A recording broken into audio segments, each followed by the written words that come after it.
but that's fine. So now we're just grabbing our telescope, because like I said, we're looking for a submarine here. There it is.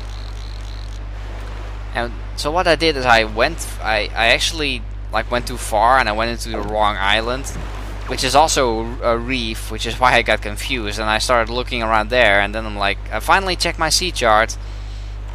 I'm like, man, I'm dumb.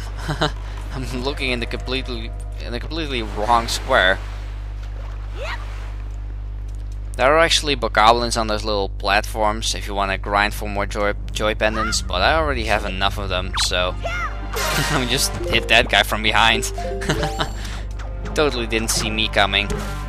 The skull necklaces we still need. I think we need about 40 of them for something.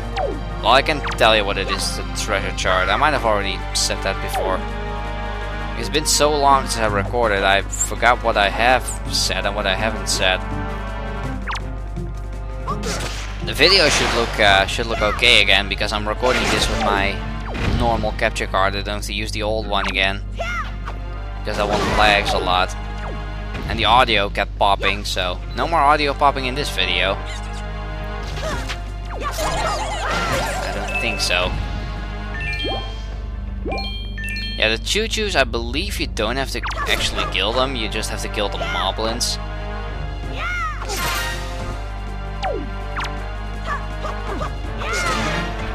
Which, now that we actually have 6 hearts, the moblins aren't too bad anymore.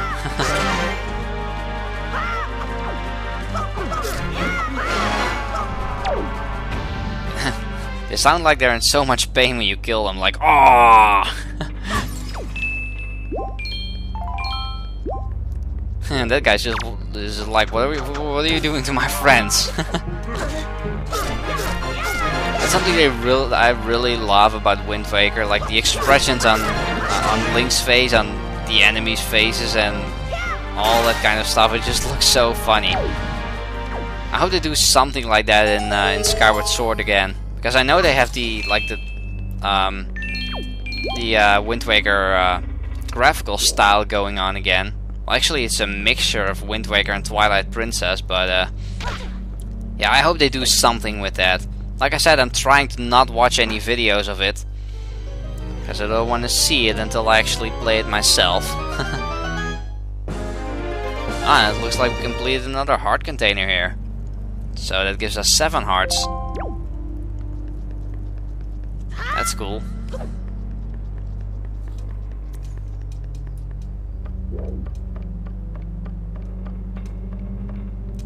So, now that we are done in this submarine, let's get out of here. And we should get going to the next island. It's right over here, and as you can see, it is another reef, which is why I got confused. We had the 6-eye one, and this is actually the 1-eye reef, or Cyclops reef as it is called. And I believe this island has a treasure chart that leads to the same island where you find it, which is actually pretty unusual. We won't be able to get that treasure chart yet though. In order to get the treasure charts that are in all of these reefs, you need to shoot, you need to destroy the cannons that are mounted on the walls. But we need bombs to do that, so... and the treasure charts don't show up until an event later on, so even if you do have bombs, you can't really get it. This guy's talking about the light rings, which kind of do the same thing as the normal treasure chests, but they have they don't have the they have a less valuable treasure, usually rupees. Well, let's have it to this place. I don't know, there's a huge cloud floating above it. Well, we're at Great Fish Island, which is where we're supposed to go. This is where the game wanted us to go. What is the meaning of this? The island, it is... We're too late. I knew we had precious little time, but I never suspected how little.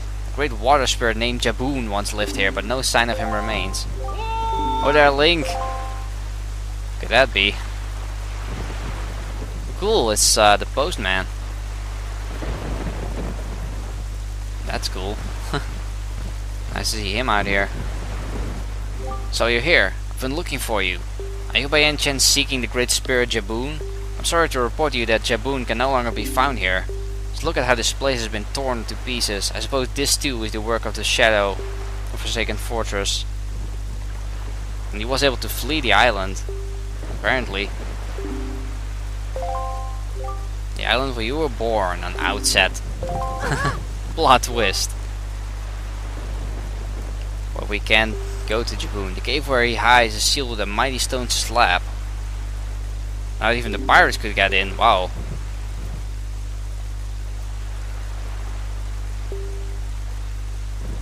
Huh.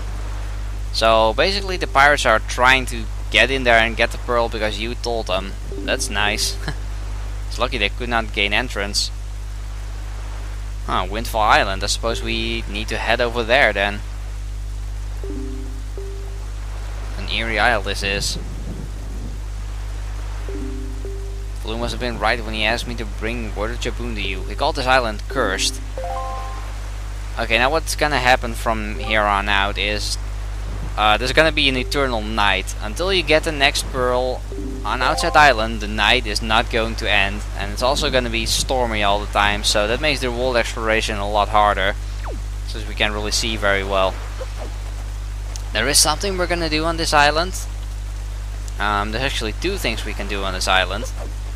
First off, we have a merchant here. And he has something we need. We can get our sea flower out. And we can trade it for... Yeah, I kinda skipped through that because he says the same thing the other merchants do, pretty much. And we can trade our sea flower for his exotic flower. Which is our third item in this trading quest. And right now, if this Eternal Night wasn't going on, you can actually get a pretty special item back on Windfall Island. If you talk to, I forgot his name. The guy that runs the shop there. Tsunari, that's his name. And since it teleported us over here, I couldn't get the map fish, so let's do that now. We are at Great Fish Isle, which they actually spell differently than they did on the intro screen for the island. I love how I just notice little details like that. Yeah, this guy's talking about the moon again. This is another one of those islands where the ghost ship can appear.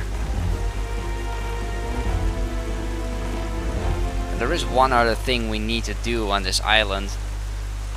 What we actually need to do is we need to climb up here.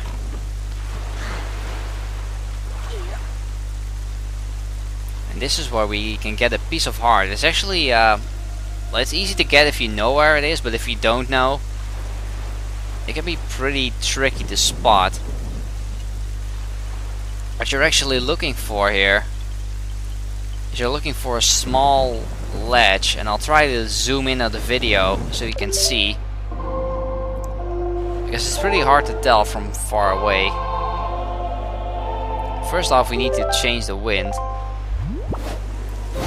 so we can fly over there. We need to change to southwest, and now we can use our Deku leaf, and like I said, it's right there.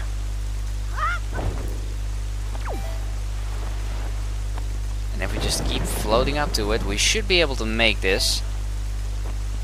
Yep, we did. And this small little alcove here is our chest, which, like I said, it has a piece of heart in it for us. Which is number 9. We're finally getting on up there. I think we should have about 9 or 10 hearts when we go into the next dungeon. So we still have quite a few pieces of heart left to find. But that's all. That's gonna be all for this week. So, thanks for watching everyone, and I'll see you later.